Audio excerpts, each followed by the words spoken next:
నమస్తే welcome to Aadyam media నేను మీ స్వర్ణ ప్రస్తుతం మనతో పాటు ఉన్నారు సినీ క్రిటిక్ విజ్ఞాన్ గారు. హలో విజ్ఞాన్ గారు. హలో అండి. జనరల్ గా మనము సినిమాల గురించి డిస్కస్ చేస్తూ ఉంటాం పబ్లిక్ పాయింట్ ఆఫ్ వ్యూలో.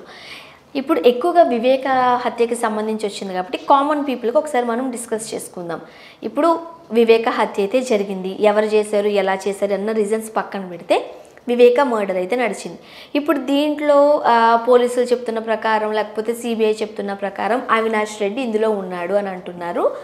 సో అరెస్ట్ చేయబోతున్నారు, విచారణకు తీసుకురాబోతున్నారు అనుకునే టైంలో ఇతను వెళ్ళి ముందస్తుగానే బెయిల్ తెచ్చుకోగానే ఏం జరుగుతుంది, సునీత కోర్టు మెట్లు ఎక్కుతున్నారు. అంటే అవినాష్ వర్సెస్ సునీతగా ఈ ప్రస్తుతానికి ఈ కథ నడుస్తోంది.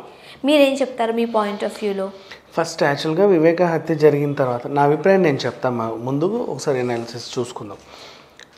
ఆయన హత్య ఎలా జరిగింది, ఫస్ట్ అవినాష్ వైపుగా స్టోరీ ఏంటి అంటే సిబిఐ ఇప్పటివరకు అవినాష్ని దొంగ ఇతనే చేశాడు అని చెప్పేసి ఆయన A8 పెడితే A7 భాస్కర్ రెడ్డిని వాళ్ళ తండ్రిని మొన్న అరెస్ట్ చేశాడు. అట్లా ఇప్పుడు A1 to 6 అందరు చూసుకున్నా సరే అక్కడ చంపిన ఉమాశంకర్ రెడ్డి కానివ్వండి, శ్రీనివాస్ యాదవ్, సునీల్ యాదవ్ కానివ్వండి, వీళ్ళందరినీ కూడా ఆ క్రైమ్ సీన్లో ఉన్న వాళ్ళందరినీ 1, 2, 3, 4 అండ్ వాళ్ళకి సంబంధించి సహకరించిన వాళ్ళ చుట్టాలని పట్టాలని ఎవడెవడో తెచ్చి A6 వరకు నెట్టుకొచ్చింది. యాక్చువల్గా ఆ రోజు ఏం జరిగిందంటే ఈయన ఇప్పుడు ఆ దస్తగిరి అనేవాడు బయట ఉన్నాడు, A4 వాడు అప్రూవర్గా మారిపోయి బెయిల్ తెచ్చుకొని బయట తిరుగుతున్నాడు. అండ్ ఆ సీన్లో ఇంకోటి ఉన్నాడు, వాచ్మెన్ రంగన్ ఉన్నాడు, ఆయన అరెస్ట్ చేయలేదు. అండ్ ఎంవి కృష్ణారెడ్డి ఉన్నాడు, ఆయనే మెయిన్, కానీ ఆయన కూడా అరెస్ట్ చేయలే.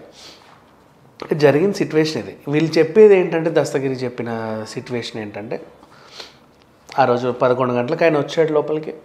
ఆయన వచ్చిన తర్వాత ల్యాండ్ ఇష్యూ గురించి మాట్లాడడానికి వీళ్ళు వచ్చారు అన్నట్లుగా వెనక డోర్ నుంచి మిగతా వాళ్ళని పిలిపించాడు. వాళ్ళు వచ్చిన తర్వాత ఉమాశంకర్ రెడ్డి అండ్ సునీల్ యాదవ్ సునీల్ యాదవ్ ఏంటంటే మా అమ్మ కావాల్సి వచ్చిందిరా నీకు అని గుద్దాడు.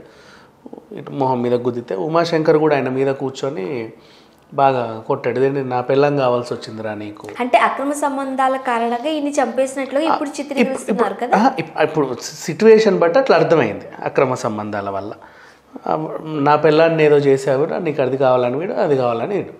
సో ఇట్లా జరిగిన సిచ్యువేషన్. దీంట్లో వీళ్ళకి ఏంటి, దస్తగిరి కూడా ఇంతకుముందు ఇక్కడ పనిచేసి మానేసిన డ్రైవర్, కొత్త డ్రైవర్ ప్రసాద్ 3 నెలల నుంచి చేస్తున్నాడు. వాడు వాచ్మెన్ రంగన్ అనేవాడు ఒకడు ఉన్నాడు పనోడు, వాడు కూడా ఆల్మోస్ట్ 3-4 నెలలు అయింది ఆ అబ్బాయి కూడా వచ్చి, అంతకుముందు పని చేయలే. అండ్ ఒక సెక్యూరిటీ గార్డ్ ఉన్నాడు, ఆయన కాణిపాకం రాజశేఖర్ అని చెప్పేసి. ఆ రోజు ఆయన రాలా. ఎందుకు రాలేదంటే వాడి బండి ఏదో ప్రాబ్లం ఉంటే ఆ రోజు రాలా, లీవ్ పెట్టాడు. సో ఇక్కడ జరిగిన సిచ్యువేషన్ ఇది. ఈ జరిగే సీన్ అంతా కూడా అరుపులు వినిపిస్తున్నాయి, కేకలు వినిపిస్తున్నాయి అని చెప్పేసి రంగన్న కిటికీలో నుంచి చూశాడు. వచ్చాక వాడు వీడిని బెదిరించాడు, ఎవరికని చెప్తే నిన్ను కూడా వేసేస్తా అని చెప్పేసి. సరే అది అంతవరకు అయింది. దస్తగిరి ఏం చేశాడు, వీళ్ళిద్దరు కదా, వాడు గుద్దాడు, వీడు పొట్ట మీద కూర్చున్నాడు, నేను కూడా ఏదో ఒకటి చేయాలి కదా అని చెప్పి. ఎందుకు ఏదో ఒకటి కదా చేయాలని అనుకుంటాడు. అదే ఇప్పుడు మానేసి ఒక 2-3 నెలలు అయినా బాగా చూసుకున్నాడు అనే టాక్ ఉంది. ఇప్పుడు ఆయన చంపాలి సిచ్యువేషన్.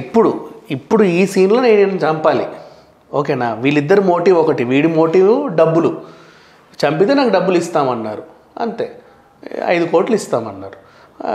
అది ఇప్పుడు వాడేమో గుద్దాడు, వీడేమో మీద పడి ఇట్లా కొంతపిసికి ఏదో చేశాడు. ఈయన కూడా ఉండాలి కదా, ఏదో ఒకటి చేయాలి కదా. ముగ్గురు ఉన్నప్పుడు నా పాత్ర ఎందుకు, నేను ఖాళీగా ఎందుకు ఉండాలి. పైగా వీడు ఏం చేశాడు, కదిరి వెళ్ళి గొడ్డలి కొనుక్కొచ్చాడు. అదేదో ఆ పులివెందుల్లోనే కొనొచ్చు, కాకపోతే ఇక్కడ కొంట అందరికి తెలిసిపోతుంది అని చెప్పేసి కదిరి వెళ్ళి అక్కడ కొనుక్కొచ్చాడు. నెల నుంచే ప్లాన్ వేసుకున్నారని చెప్పాడు అబ్బాయి. సో వీడేం చేశాడు, ఓ పోటు వేసాడు, చేయి మీద ఓ పోటు, నెత్తి మీద ఓ పోటు వేసాడు. తర్వాత ఏం చెప్తున్నారు, మేము అలా బాత్రూంలోకి లాక్కెళ్ళాము, ఆయన చేత లేఖ రాయించాం, కొత్త డ్రైవర్ ప్రసాదే నన్ను చంపాడు, అదేంటిది ఏదో రాసుకొచ్చాడు, కొత్త డ్రైవర్ నన్ను చంపాలనుకుంటున్నాడు, అది ఇది అని, నా చావుకు కారణం వాడు, నన్ను హెరాస్ చేస్తాడు, ఏదో చేశాడు, ఏదో సంథింగ్ రాసుకున్నాడు. అయిపోయింది. ఇప్పుడు ఈ సీన్ అంతా ఇట్లా చేశారు. ఇప్పుడు ఇక్కడ నుంచి వెళ్ళిన తర్వాత హాల్లో బ్లడ్ ఉంటుంది కదా, బాత్రూమ్ తీసుకెళ్ళాక మొత్తం క్లీన్ చేసిన తర్వాత హాల్లో బ్లడ్ని ఒకడు వచ్చి క్లీన్ చేసాడు. ఆయన పేరేమో ప్రకాష్, వాడు క్లీన్ చేశాడు. ఆయన్ని కూడా అరెస్ట్ చేయాలి. కాకపోతే ఇక్కడ వీళ్ళు చెప్పిన దానికి ఏంటంటే ఎంవి కృష్ణారెడ్డి ఏం చెప్పాడంటే, హత్య జరిగిన రోజు నేను సునీతకు కాల్ చేశాను. సునీతకు కాల్ చేసి వాళ్ళ భర్త లిఫ్ట్ చేసి ఏమైందంటే ఇట్లా జరిగిందని చెప్పాం. వాళ్ళు హైదరాబాద్లో ఉన్నారు, మేము వస్తున్నామండి, మీరు ఉండండి, మేము బయలుదేరి ఈ లోపు అక్కడ దగ్గరలో అవినాష్ రెడ్డి, భాస్కర్ రెడ్డి వాళ్ళు ఉన్నారు కదా, వాళ్ళు చూసుకుంటారు అని చెప్పేసి. వీళ్ళ చుట్టాలే. సో ఏముందంటే ఫోన్ ఉంది ఆయన దగ్గర, ఒక లెటర్ ఉంది. ఫోను లెటర్ మేము వచ్చే వరకు నువ్వు ఎవరికి ఇవ్వకూడదు, దాన్ని దాచేసేయి. ఎందుకంటే వీడు అక్రమ సంబంధాలు ఉన్న విషయం సునీతకు తెలుసు ఆల్రెడీ. సో ఆ ఫోనులో ఏమైనా బయటపడితే అందుకే అని చెప్పేసి మళ్ళీ బ్యాడ్ అయిపోతాడు. ప్రజెంట్ వాళ్ళ డాడీ బ్యాడ్ అవడం ఈమెకి ఇష్టం లేదు. సో అని చెప్పేసి ఆ ఫోటోలు గిటోలు బయటికి రాకుండా చేశారు. ఎందుకు సునీత ఇలా చేసిందంటే, వివేకాకి ఇంకో రెండో పెళ్ళి అయింది, ముస్లిం అమ్మాయి షమీమ్తో రెండో పెళ్ళి అయింది. వాళ్ళకి షహీన్ షా అనే ఒక కొడుకు కూడా పుట్టాడు.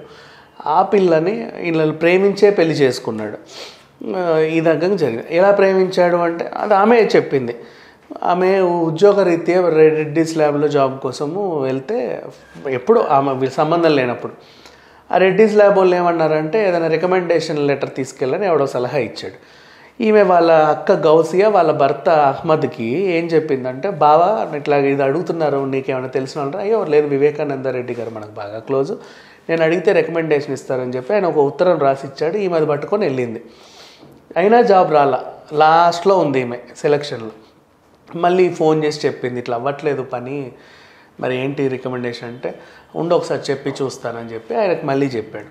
ఇట్లా అయిందంట సార్, మీ లెటర్ మీ ఉత్తరం పనికి రాలేదంట. అంటే ఆయన ఏమన్నాడు, ఎక్కడున్నారు చెప్పు అంటే, నా భార్య నా మరదలు అక్కడే ఉన్నారండి హైదరాబాద్లో. అంటే నేను హైదరాబాద్లో నెంబర్కి నేను ఫోన్ చేస్తా, గౌసియాకి కాల్ చేసి ఇట్లా మీ ఆయన నెంబర్ ఇచ్చాడు, ఇట్లా నీకు మీ చెల్లికి ఏదో జాబ్ అంట కదా, ఇక్కడ ఎక్కడ ఉన్నారు మీరు?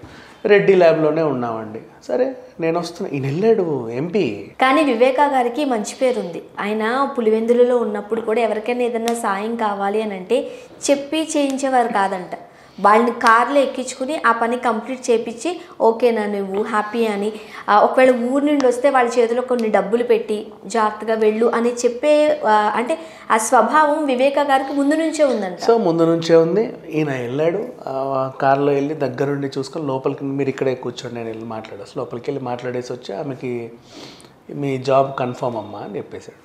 పోనీ ఈ పెద్ద మనిషి అన్న బయటకు వచ్చిన తర్వాత నీ కోసం అంత పెద్ద మనిషి వస్తే ఏమనిందో తెలుసా, ఈ కొంచెం జోవియల్ మనిషి అనుకో షమీమ్ అని. ఆయన అక్కడ కార్ దగ్గర కూర్చొని సిగరెట్ కాల్సి, అయిందమ్మా ఓకేనా అని అన్నాడు. మీరు ఒక పబ్లిక్ సర్వెంట్ అయ్యండి ఇలా సిగరెట్ కాల్చడం తప్పు కదండి అనింది ఈ ఉత్తమ మహిళ. అనేసరికి ఆయన ఏం చేశాడు, సిగరెట్ పడేసి నవ్వి వెళ్ళిపోయాడు. ఆ తర్వాత ఈమె జాబ్ బాగానే చేసుకుంటున్నారా అని చెప్పేసి చూద్దాం. Thank you so much.